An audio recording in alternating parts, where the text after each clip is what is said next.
Então, vamos dar uma olhadinha no nosso mercado. O mercado de lubrificantes, óleos lubrificantes, aqui é só óleo.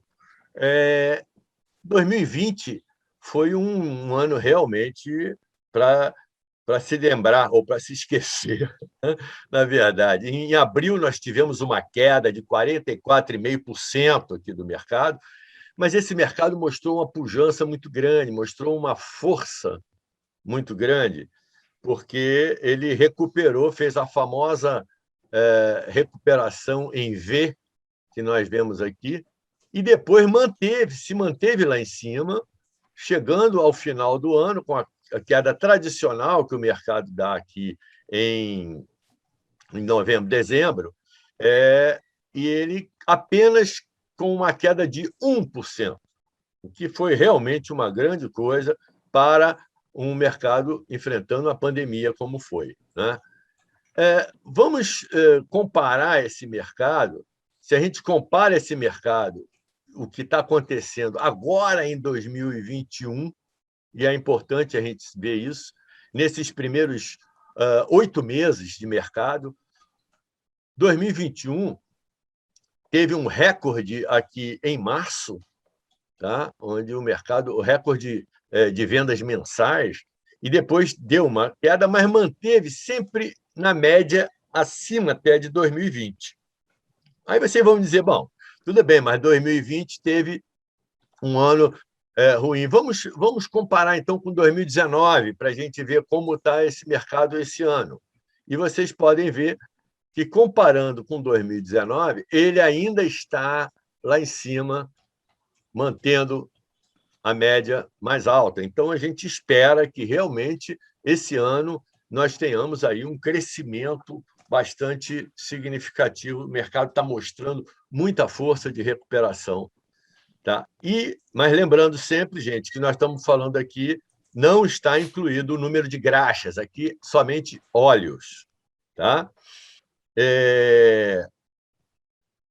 A participação desse mercado, nós temos a Iconic como líder, 18,6%, a BR, agora a Vibra, né, com quase 16% em segundo lugar, seguindo da Moove, que é a Cosan, com 3,8%, Shell com 11,5%, Petronas com 8,6%, e as demais completando aqui. Eu não vou entrar muito em detalhes disso, gente, porque o mercado de óleos lubrificantes, já falamos muito e já fizemos uma matéria muito grande na edição 83, que já está no ar, tá? Da Lubes em Foco. Já pode ser vista lá no portal lubes.com.br. Vocês podem acessar a edição 83, que tem uma matéria extensa falando, inclusive, das perspectivas que a gente está vendo para o mercado de óleos. Então, nós vamos nos ater agora, vamos dar um foco no mercado de graxas, que é o tema do nosso evento. E veja bem, nós temos uma estimativa para o mercado de graxas esse ano fechar em algo em torno de 55 mil toneladas ano. Isso significaria um aumento extremamente importante em relação ao ano passado e até 2019 também. O mercado de graxa está mostrando realmente uma força também muito grande. E eu digo a vocês, pelo que a gente tem estudado, eu e o Manuel temos conversado, discutido sobre isso, é uma força até um pouco maior até do que os óleos lubrificantes. Então, nós esperamos aí que o mercado feche ou nesse patamar ou até acima, quem sabe. Volto a reforçar aqui que não há números publicados pela ANP. A ANP não publica números oficiais do mercado de graxa. Então, isso é pesquisa mesmo feita por nós, bem detalhada. Aqui nós temos um mercado no Brasil onde as graxas de lítio ou complexo de lítio são 60% do total do mercado. Tá? As graxas de cálcio, em geral, 30% a 35%, e as outras graxas variando entre 5% e 10%. E, volto a reforçar, o mercado está em crescimento, um crescimento até maior do que o de óleos. Bom, a distribuição desse mercado de graxas é mais ou menos como o mercado de óleos se distribui, mas com os números um pouquinho diferentes. Tem um grande volume aqui no Centro-Oeste, região Norte com 6,9%, o Nordeste com 12,7%, 17,6% no Centro-Oeste, 18,3% no Sul, tá? E o Sudeste, obviamente, com São Paulo puxando o carro aqui, as indústrias, então Minas e Rio de Janeiro, 44,5% de participação, né? No market share do mercado brasileiro de graxas, encontramos a Iconic com quase um terço, ou mais, geralmente mais do que um terço do mercado, com 33,5%. A Petronas, chegando em segundo com 14,8%, e aparece a Ingrax, em terceiro lugar, com 13,5%, e a BR, agora a Vibra, né, com 10,7%. Depois vem Moove, Shell e outros. E esses outros aí é que são o grande crescimento do mercado. Nós vamos falar um pouquinho disso também. Tá? O mercado de graxas enfrenta grandes desafios hoje. Aqui no Brasil, nós temos, primeiro, obter números oficiais da ANP. Isso é uma dificuldade que nós estamos batalhando muito junto à agência. Nós sabemos que eles têm possibilidades de fornecer esses números, mas não é uma coisa simples, realmente. Nós vamos continuar batalhando, obtendo esses números, porque aí fica mais fácil da gente poder avaliar e interpretar melhor esse mercado, né? O mercado busca por autorregulação, eu já falei nisso quando saiu aqui a obrigatoriedade de registro. Precisa fazer uma readaptação com a não obrigatoriedade, né, desses registros. O mercado tem muita competição por matérias-primas. Ele compete com outros mercados por matérias-primas. Tá? Eu estou passando assim por alto, porque nós vamos entrar em mais detalhes disso com o Manuel aqui também. Tá? Nós temos aí dificuldades de importação do hidróxido de lítio, nós vamos também dar uma detalhada nisso, e, principalmente, alguns desafios regulatórios para o produtor de graxa, né? E aí são temas gerais de grandes desafios que nós vamos ter, e, para isso, eu vou, então, vou pedir ao Manuel para comentar um pouco sobre isso, Manuel. Esses grandes desafios, inclusive na área regulatória que nós temos, não é isso? O que você pode nos trazer um pouco mais complementar sobre isso? Pedro, você está correto na sua observação, né? Você colocou ali os números do mercado para que fique claro para todos o que a gente tem de situação e condição momentânea. A situação em relação à própria ANP, que você comentou que os números não são publicados, né? Então, nós fazemos os levantamentos para e passo, que isso também é uma coisa importante que deve ser considerada. E, em relação aos novos entrantes, que tem aquela parcela de 13,4% aproximadamente que você mencionou, eu acho que é aí que nós podemos nos debruçar um pouco sobre esse tema, tá? É muito interessante nós tratarmos do assunto graxa, porque, por ser um assunto pouco divulgado, mas o Pedro muito bem colocou, ele tem literalmente um incremento e um aumento maior do que o próprio óleo lubrificante, tá?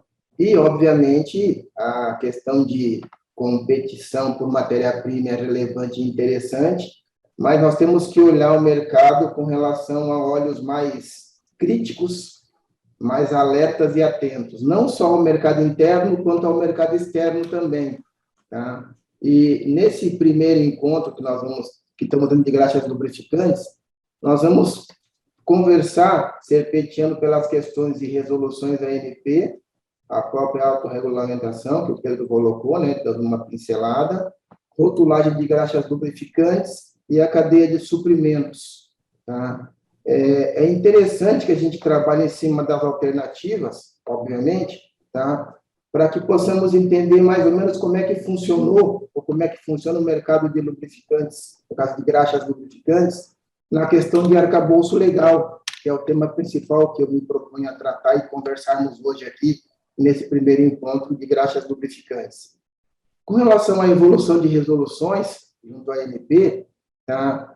Começamos lá pela Resolução 7, de 2010, que já tinha algumas restrições com relação ao mercado, o que produzíamos e o que podíamos comercializar. Tá? Até então, com relação à graxa, pouquíssimas alterações. Aí entramos na Resolução 22, de 2014, e essa, na minha opinião, pelo que eu pude perceber e pesquisar na própria ANP, foi a primeira resolução que teve o chamado famoso AIR, né? Que é a avaliação dos impactos regulatórios. E, logicamente, nós lá no IBP participamos disso ativamente e colaboramos com muitas informações e observações. Tá? Porém, em 2019, nós tivemos a Resolução 804, que aí vem a primeira mudança mais expressiva, onde as graxas lubrificantes automotivas e industriais, elas ficaram e foram isentas de registro. Tá? E, automaticamente, uma vez isentas de registro, você tem algumas flexibilizações que possa causar, dar uma impressão para o mercado que tem menos informação, de que as coisas ficaram soltas e não funciona bem assim. Por que não funciona bem assim? Não podemos confundir isenção de registro com isenção de fiscalização. É um pouco controverso, porque se não tem registro, teoricamente, não teria como se fazer a fiscalização, mas ao andar aí da apresentação, vai ficar mais claro para todos o que nós estamos tratando e por que esclarecer isso para facilitar. Em 2021, nós tivemos essa resolução número 839, de março, para ser exato. O que ela faz? Essa resolução 839, ela estabelece níveis de risco associados à atividade econômica no âmbito da ANP, ok?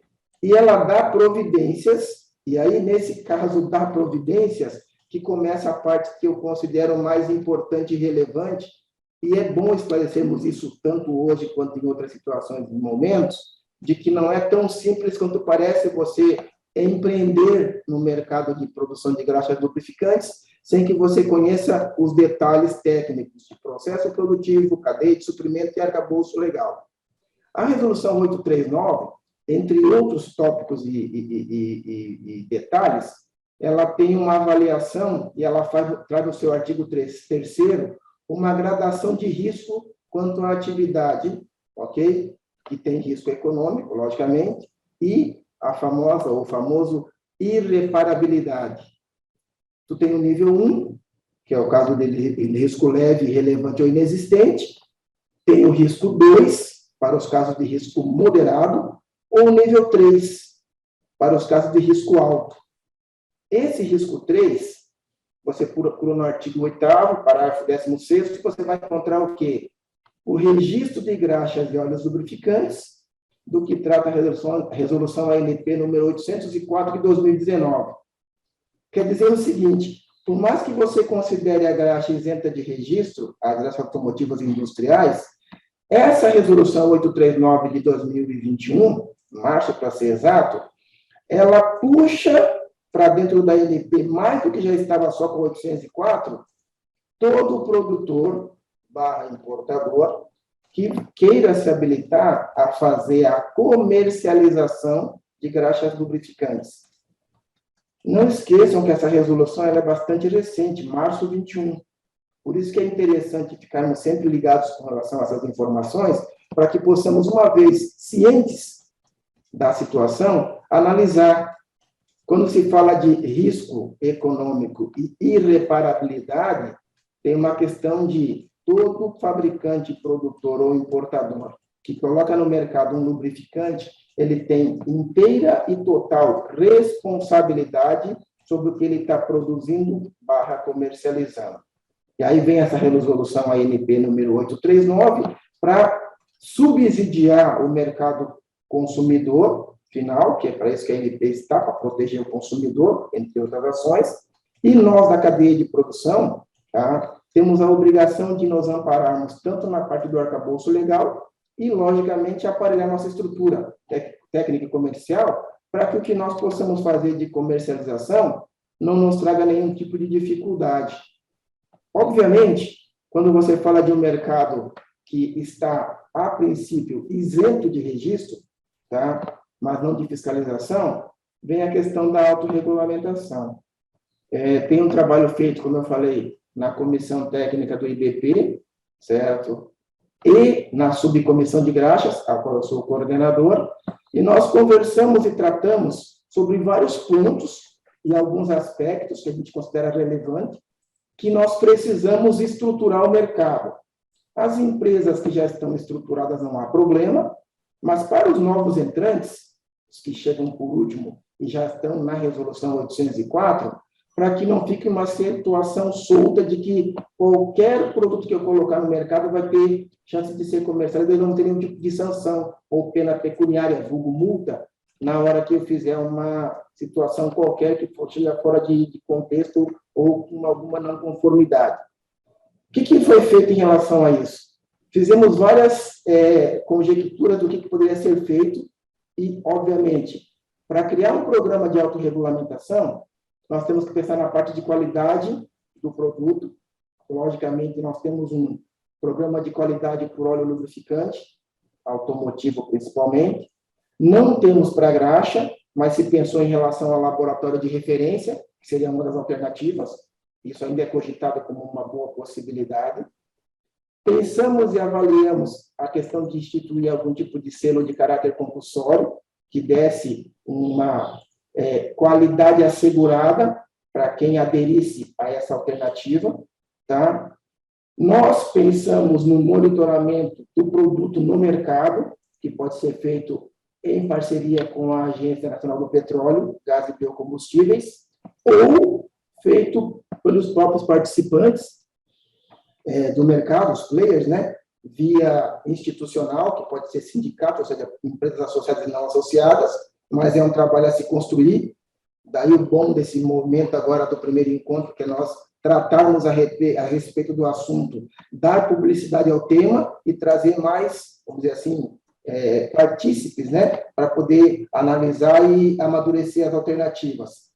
A aliança com o varejista, logicamente, é importante, porque se tem a questão de o comprador ele tem que estar ciente do que ele está comprando, e aí é uma obrigação do produtor importador, não só do governo, tá? Eliminar concorrência desleal é um dos propósitos, mas para eliminar nós temos primeiro socializar as informações técnicas e, logicamente, burocráticas, para que você saiba e deixe claro que não é tão simples você entrar sem que você conheça o mercado no detalhe. Não menos importante, promover desenvolvimento da cadeia de negócios, que você consiga unir do início ao final, que todos sejam participantes e coparticipantes de maneira clara e solidária. Fornecer conhecimento ao produtor e ao consumidor, é claro, e aí nós temos a próxima lâmina que vai esclarecer um pouco mais como é que viria essa alternativa de melhorar a informação e orientar o mercado e segmentar, né, categoria de produtos. Nós preferimos trabalhar com uma alternativa que fosse a mais objetiva e prática, que é o rótulo do lubrificante. Se nós considerarmos que a resolução 7, resolução 22, tá? Resolução 10, desculpe, a 22 e a 804, todas tratam de um artigo, de uma parte específica, que é a rotulagem dos lubrificantes, e se nós considerarmos que nós não temos e não teremos mais o registro nas graxas lubrificantes, exceto graxas food grade e biodegradáveis, ou seja, grau alimentício e as graxas biodegradáveis, tá? Nós temos que ter alguma referência. E qual foi a referência? Nós colocamos nesse bojo a resolução 804, que mesmo sem trazer a obrigatoriedade do registro de graxas lubrificantes, ela tem no seu artigo 12, a 804, dados específicos e objetivos, que também trazem na resolução 22 e também traz na resolução 10 de 2007. Então, nós mantivemos essa parte da resolução AMP por uma razão muito simples e objetiva. Nós, que já temos graxas há bastante tempo registradas na AMP, nós retiramos o número da AMP dos rótulos, mas mantivemos as informações que eram obrigatórias quanto do registro da graxa dos lubrificantes. Porém, achamos por bem considerar mais uma informação importante, Código de Defesa do Consumidor, que mostra claramente que também tem informações obrigatórias, tamanhos de caracteres que tem que conter, e, obviamente, não menos importante, nós temos que nos preocupar, tá, com que informação nós colocamos nos rótulos das nossas graxas lubrificantes e, automaticamente, alinhada com a questão do que estava na resolução da ANP. Não na 804, que ela é isenta as graxas automotivas de registro, mas na resolução 22 e na 10, tá, respectivamente. Juntando essas duas obrigatoriedades, nós também colocamos a NBR 14725, parte 3, que, obviamente, ela trata especificamente de rotulagens de produtos em geral. Logicamente, graxa lubrificante entraria nesse mesmo critério. Temos, inclusive, uma sugestão lá no IBP, onde nós nos reunimos toda a última quarta-feira do mês, da subcomissão de graxas. A reunião é das 9 às 11 na última quarta-feira, e na mesma quarta-feira, na última de cada mês, a gente faz a reunião à tarde, na comissão técnica, assuntos todos, inclusive os de graxa. Nós temos um modelo de rótulo, que em breve ele vai ser colocado no portal do próprio IBP, como um produto da subcomissão de graxas, que é uma referência técnica de quais as informações elas precisam ter ou tem que conter num rótulo de graxas lubrificantes. Então, é uma referência interessante que, para os novos entrantes, vai ficar claro que existe uma normativa específica e uma referência para você não ficar sem alternativa ou uma base legal estruturada em cima de CDC, RAMP-ANP e NBR 14725. Para quem já está no mercado há mais tempo, que não precisa de modelo, porém quer saber se está alinhado, pode usar esse paper como referência para poder literalmente fazer um alinhamento. Qual é o objetivo disso? Se vai falar de autorregulação, nós temos que pensar que existe toda uma estruturação de um mercado aparentemente maduro, pelo tempo que está sendo, vamos dizer assim, praticado produção / comércio de graxas lubrificantes, mas os produtores e importadores têm que ter um certo alinhamento. Daí nós usarmos as instituições, como nós colocamos, IBP, tá? Logicamente, tá? A própria EA, que também trabalha conjuntamente com a gente lá na Comissão de Fluidos, tá?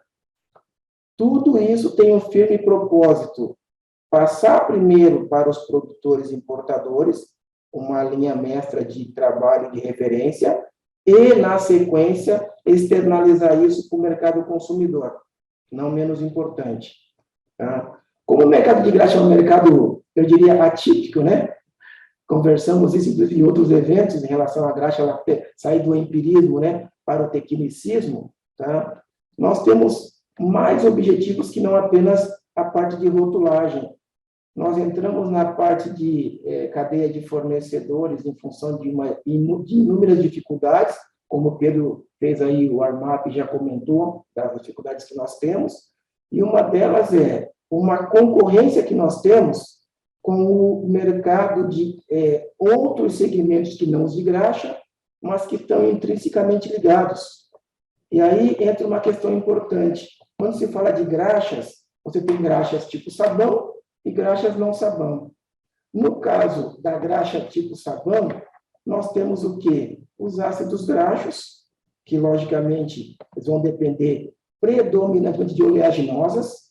E quando se fala de oleaginosas, o Brasil, por ser o celeiro do mundo, nós temos uma oferta de grãos em profusão, tá? Obviamente, o que mais nós produzimos realmente é a soja, ela é o maior drive do mercado de oleaginosas. Para graxas lubrificantes, a soja não é predominante, porém, ela é o direcionador, porque tudo que ocorre na soja acaba refletindo nos mercados que nós vamos passar a ser o principal consumidor, né, um dos maiores, vamos dizer, que é a palma. O que acontece e nos atrapalha um pouco é o seguinte: nós concorremos com outros mercados que muitas vezes pagam um prêmio maior do que o que nós pagamos quando nós procuramos por matérias-primas no mercado interno e, obviamente, no mercado externo.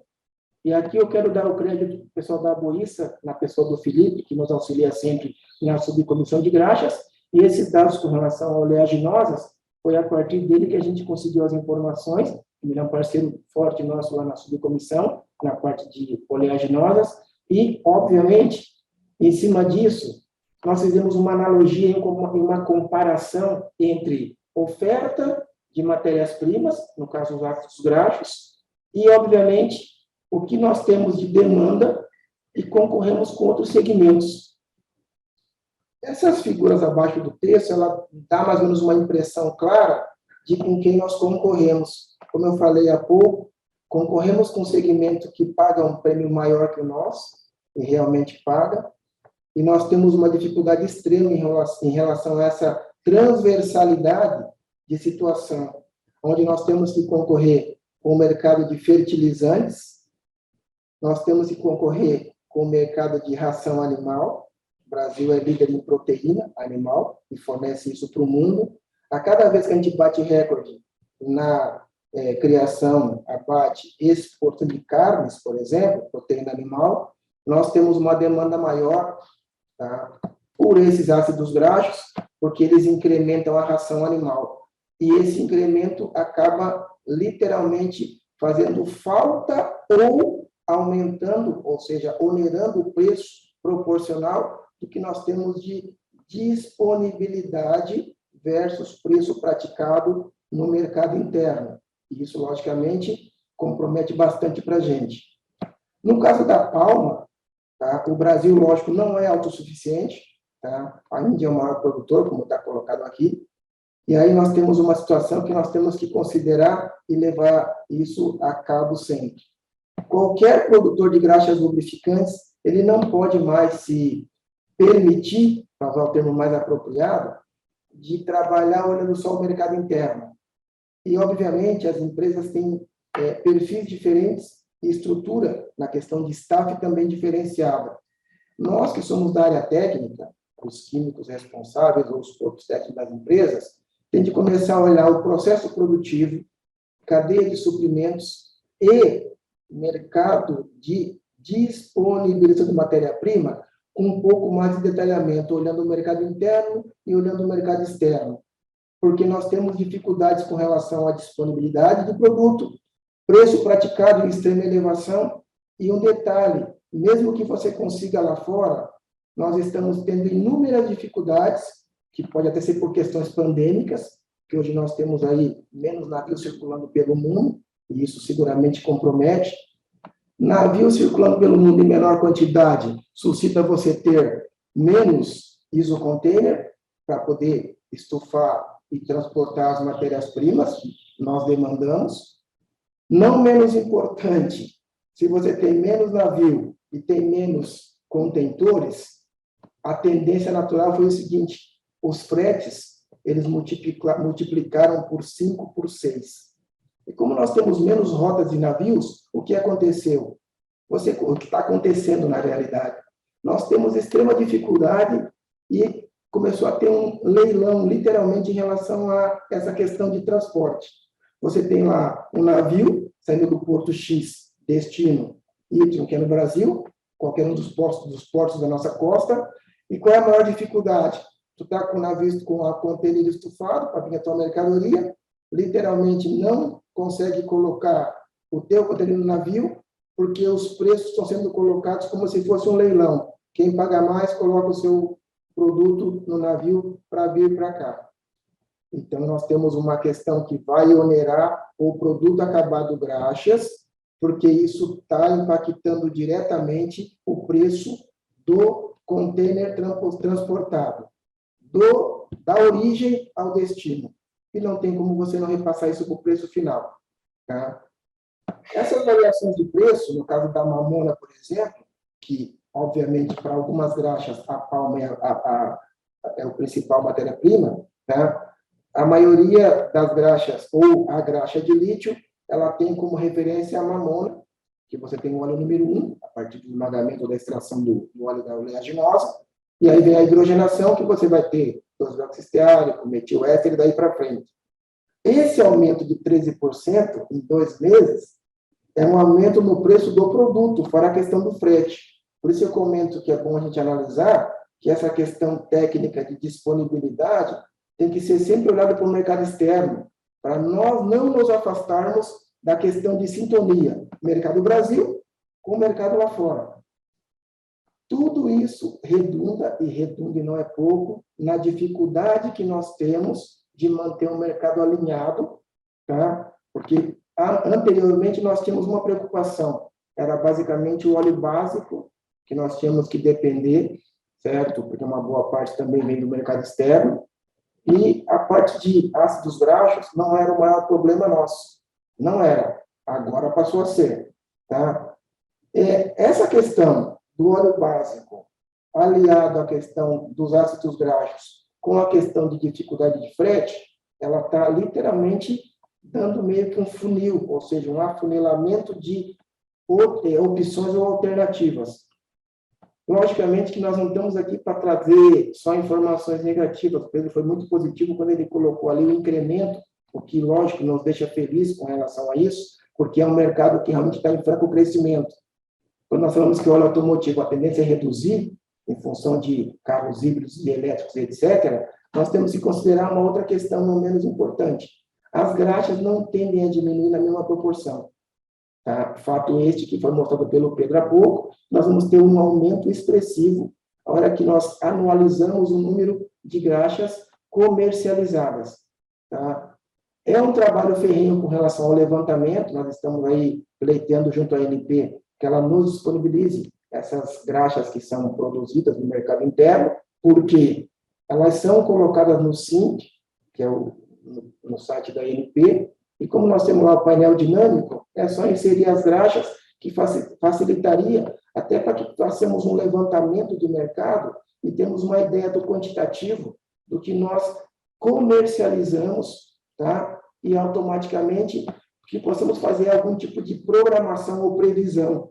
Se nós sabemos que o mercado, por tendência, está aumentando, nós temos que pensar em questões logísticas, obviamente, de repente, um incentivo na questão de comercialização / disponibilidade para o mercado interno, mas não desconsiderar a parte do mercado externo. E aí, logicamente, qual é a alternativa? Ou você aumenta capacidade de estocagem, primeira possibilidade, certo? Ou você tem que incentivar internamente cultivos maiores. No começo do ano, inclusive de 2021, tivemos uma parte da soja que ela foi exportada in natura, ou seja, em grão, e depois tivemos que importar uma parte novamente. Essas situações de variação, tá? Ela literalmente nos deixa mais descobertos de matéria-prima objetiva para fabricarmos a graxa e automaticamente um preço que vai subir proporcionalmente. Daí a questão do provisionamento. Eu queria fazer um comentário aqui em relação ao que o Ministério do Minas e Energia, na pessoa do saudoso Claudio Chihara, que esteve conosco aí em eventos, e eu e o Giancarlo, ele se indicou e eu, Cinepeto, a gente foi lá falar com ele várias vezes, e ele tinha fazia um comentário que eu acho interessante, que vale aqui rememorar, e temos isso conosco sempre, que é a questão de quando o mercado conversa, quando o mercado se organiza, e quando o mercado se prepara, você vive na condição de você não ter surpresa.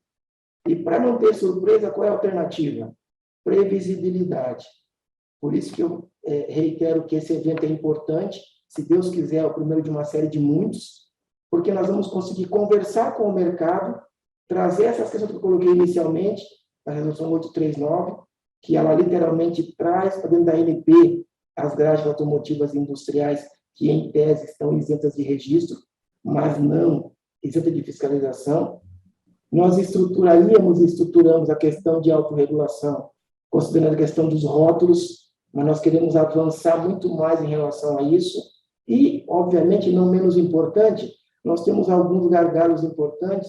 Um deles é a questão do hidróxido de lítio, que eu acho que eu gostaria, no caso, né, que até eu e o Pedro trocássemos aí algumas informações em relação a isso, que ele também é um limitador para isso, o nosso mercado de graxas lubrificantes. De acordo, Pedro? É isso aí, Manel. O nosso mercado de lítio, o nosso mercado de graxa sofre muito com a questão do lítio. Dá o stop sharing aí, Manel, que eu vou apresentar rapidamente aqui um slidezinho que fala sobre isso. Que, na verdade, tudo começou com a portaria do Enem, do Senem,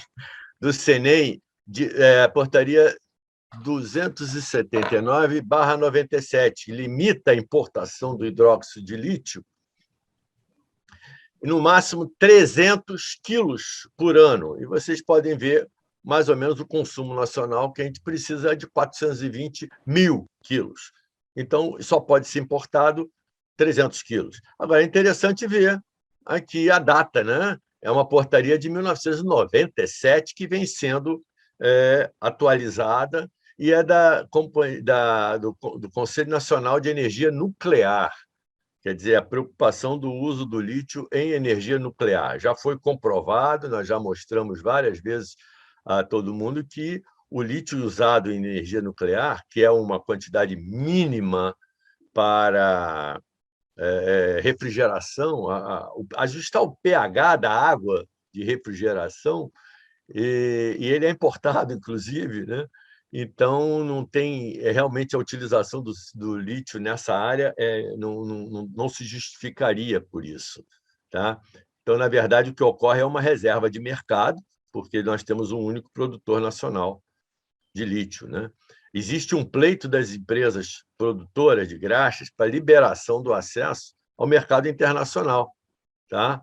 E esse pleito está aguardando a avaliação do governo. Eu e o Manuel já participamos aí também, junto com o pessoal das grandes empresas, da Associação Brasileira das Distribuidoras, e para justamente levar esse pleito ao governo para ver a questão de poder se importar ou comprar normalmente aqui no Brasil, desde que o preço estivesse de acordo, né? O desafio fica maior ainda porque o mundo começa a sofrer com pressão de demanda, preço, também falta de produto. Então, o desafio vai ser grande.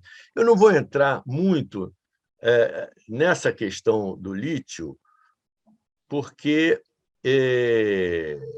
na verdade, a gente tem essa... Vamos ter uma palestra aqui, tá? Que vai falar um pouco sobre isso também. Palestra do Karl Kernizan, mais tarde. Tá? Bom, Manuel, eu acho que também já falamos bastante, já temos aí um bom temas levantados, né?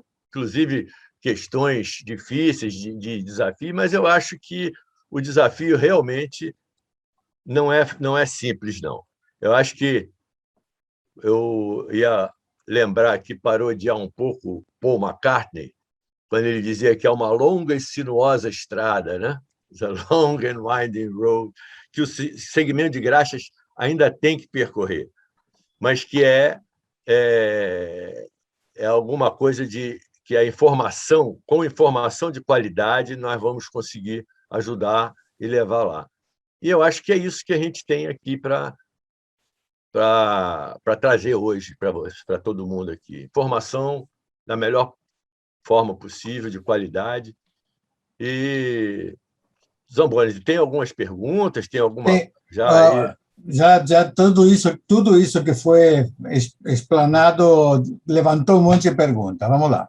A primeira, Álvaro Ortiz perguntou se existe alguma informação sobre graxas de poliureia em Brasil.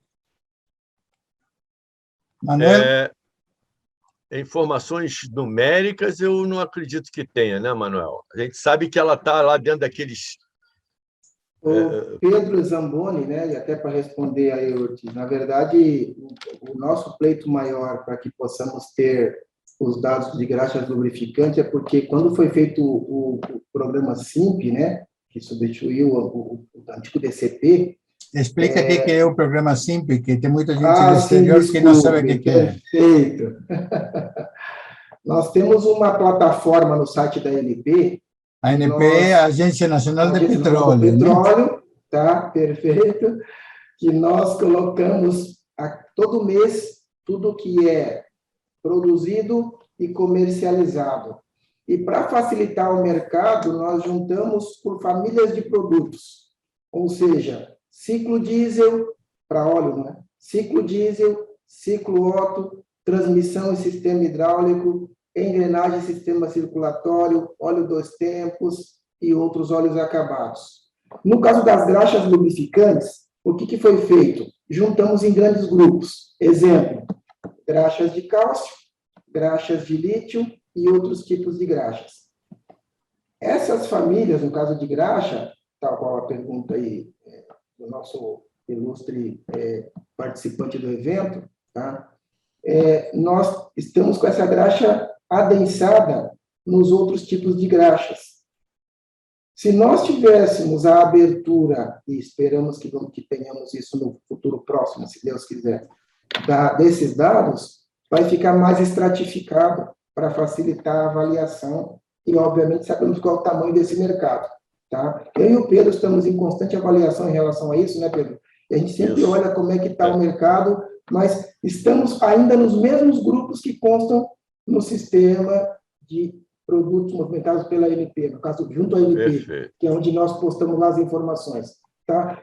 Esperamos nós, né, Pedro, que no próximo evento do ano que vem, a gente já possa ter esse número para facilitar e deixar ele deixar ele público, né? E tratarmos isso com um pouco mais de detalhamento. Botar aquela mãozinha assim. Manuel, esses esclarecimentos são importantes, porque, por exemplo, Álvaro mora nos Estados Unidos, acho que é da empresa Neuron ou Neurion, uma coisa assim. Então, nem sabe o que é ANP, nem sabe o que são essas coisas. Então, quando a gente vamos explicar tentando dizer, pelo menos, a que nos referimos para eles entenderem. Tem uma pergunta aqui do Robert Habner Nizar. Boa tarde. Nesse comparativo entre a graxa de complexo de sulfonato de cálcio, essa graxa está sendo superior em todos os comparativos? Eu acho que isso não é bem uma pergunta, não. Não, me parece que é meio uma afirmação, né? Ele está lembrando, porque realmente a graxa de sulfonato de cálcio ela entra muito, ela está tendo um desenvolvimento muito grande no mercado, né, o Manuel? E ele está afirmando, ele está contribuindo, agradecemos aí a contribuição dele aí, porque realmente a graxa teve esse sulfonato de cálcio vem crescendo cada vez mais. O Guilherme Henrique Alves Silva pergunta: considerando a não divulgação por parte da Agência Nacional de Petróleo quanto aos números de mercado de graxa, qual o modal utilizado para dimensionamento do market share apresentado por vocês? Aí, meu amigo, eu vou dizer a você, os 35 anos do Manuel, mais os 45 meu, e a gente faz uma pesquisa muito grande no mercado, pesquisando números que a gente encontra das grandes empresas, às vezes é mais fácil de encontrar, mas das pequenas realmente tem que ser, muitas vezes pesquisa, fala um com o outro. Então, eu diria para ele que o modal que ele pode ter buscar seria a revista Lubes em Foco. Agora, o nosso modal são esses anos todos que a gente acaba tendo que pesquisar ainda o mercado. Brevemente, a ANP estará conosco.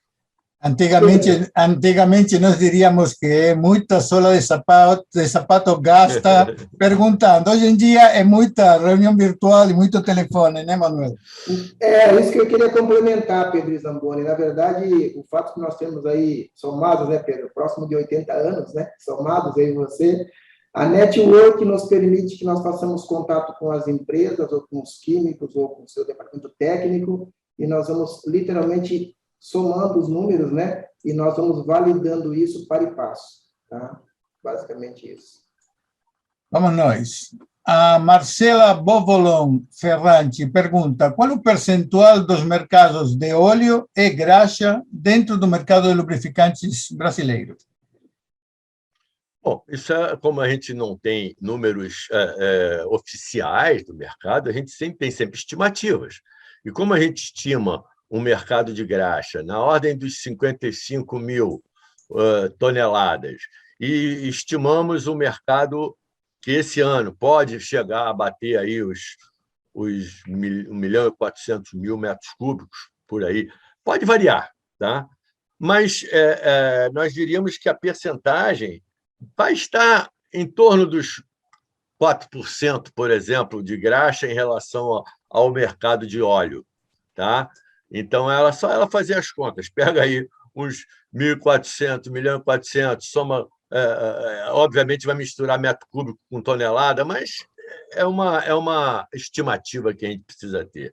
Então, a gente trabalha com, esse ano, em torno de 1.400.000, ou mais, pode até passar, o ano passado foi 1.370.000 metros cúbicos, e 55 mil toneladas de graxa. Daí você pode fazer os arranjos que você precisar. Pedro, complementando aí a tua a resposta, né?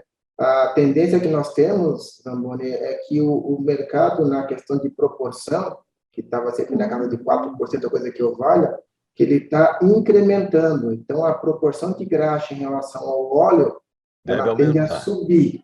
Tende a subir. Então, se é 4%, eu acredito, pelo que nós temos de contas, eu e o Pedro, para levantar esses números que o Pedro colocou aí no início da apresentação dele, ele vai fechar maior que o número que nós tínhamos em períodos anteriores, com certeza. E, logicamente, a gente tem que fazer uma avaliação, né?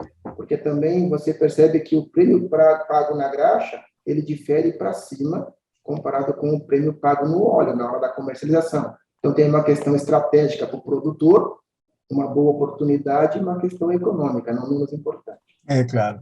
Basicamente, no que a gente está falando e considerando que a densidade média de um lubrificante acabado pode ser 0,95, talvez estamos falando de as graxas são algo tipo 5% do mercado total, uma coisa assim, não mais do que isso. Bom, estamos de horário aí, Gustavo. Pedro, são 3:03, ainda tem 3 perguntas aqui, talvez podemos finalizar com elas 3 antes de cortar, ou você acha que a gente manda, eu mando para vocês e depois respondemos ao Wagner, ao Pedro, e Álvaro Ortiz fez mais uma pergunta. Se você me permite, a gente pode falar rapidamente, o Gustavo, porque esse assunto é um assunto que a gente pode fazer um seminário só para isso. Claro, né? Com certeza. Então, e a gente tem outras palestras interessantes. Eu sei que o Wagner nos fala sobre por que autorregulamentar, né? Se todo mundo prefere uma desburocratização. Isso é um detalhe que a gente tem debatido muito. Autorregulamentação é uma coisa que pode prevenir ou pode ajudar o mercado a se tornar mais maduro, mais organizado, para, inclusive, impedir questões de fraude, questões de concorrências desleais. Isso é um tema que a gente pode desenvolver muito. Entendeu? Com certeza. Talvez a gente poderia... O Álvaro voltou para a graxa de poliureia. Ele diz que eles estão verificando um aumento em coisas ligadas a mais técnicas com graxas de poliureia em diferentes aplicações, tá? E ele disse, se nós poderíamos ajudar ele a entender a situação atual de poliureia aqui em Brasil. Vocês têm algo para dizer? Eu acho que aí requereria mais uma pesquisa um pouco mais detalhada, sabe, Gustavo? Assim, não é uma coisa que a gente tem assim muito simples e fácil. A gente pode fazer um levantamento, sim, mas não assim uma coisa que requereria mais tempo e mais dedicação a gente entrar nesse detalhe depois. Então, beleza. Tá? E até porque temos um tempo limitado devido a ser nosso primeiro encontro, né, Pedro? E ainda vamos falar ainda de poliureia, ainda vai surgir assuntos de poliureia aqui nas outras apresentações. Tá, só para finalizar, então, vou responder ao Oscar Maldonado, que os materiais do evento, as apresentações do evento e os vídeos do evento, posteriormente serão disponibilizados via Portal Louvre, nosso website, para aquelas pessoas que estão inscritas e participaram. Então, cada que participou receberá o link e sua senha personalizada, que só com esse link e com essa senha vai conseguir entrar. Então, não será público este material, e sim para quem está participando do evento, tá? Okay. Até me perguntaram, alguém perguntou se isso vai ser traduzido. Vamos tentar traduzir as que estão em português, pelo menos para colocar disponível, tá? Talvez leve um pouquinho mais de tempo para a tradução, tá bom? Tá bom. Então, Manuel, queria te agradecer aí, muito obrigado por essa colaboração que você trouxe ao nosso evento, com esse conhecimento, essa experiência tão importante aí para todo o nosso segmento de graxas. Trouxe aí coisas muito importantes. Obviamente, a gente está levantando muito a bola do desafio e que o mercado vai ter que enfrentar, e que nós estaremos sempre dispostos aqui a fornecer as informações que o mercado precisa e sempre colaborando para isso. Queria agradecer muito a você aí também ter colaborado conosco nesse primeiro tema aqui. Eu que agradeço aí a oportunidade, né? E, logicamente, a você, ao Zamboni, né? Editora 11, Revista Lucas em Foco. E eu gostaria de fazer um comentário, né? Quando a ANP iniciou a 804 lá nas discussões, eu fui um pouco cético com relação a essa isenção de registros, né? De graxas lubrificantes. E agora eu percebo realmente que nós tivemos uma boa oportunidade para tirar a tutoria da ANP em cima disso e nós passarmos a protagonizar, né, essa questão do mercado de graxas, tanto no âmbito técnico, como no arcabouço legal, e, obviamente, na questão de cadeia de suprimentos. Então, é um ganho significativo, e eu penso que esse evento da Luvas em Foco agora em relação ao segmento de graxas, ao encontro de graxas lubrificantes, tende a realmente dar um pontapé inicial, e seguramente no ano próximo, né, que teremos o segundo encontro, teremos mais informações e talvez mais dados públicos da própria ANP para poder, literalmente, discorrer e evoluir bastante em relação a isso.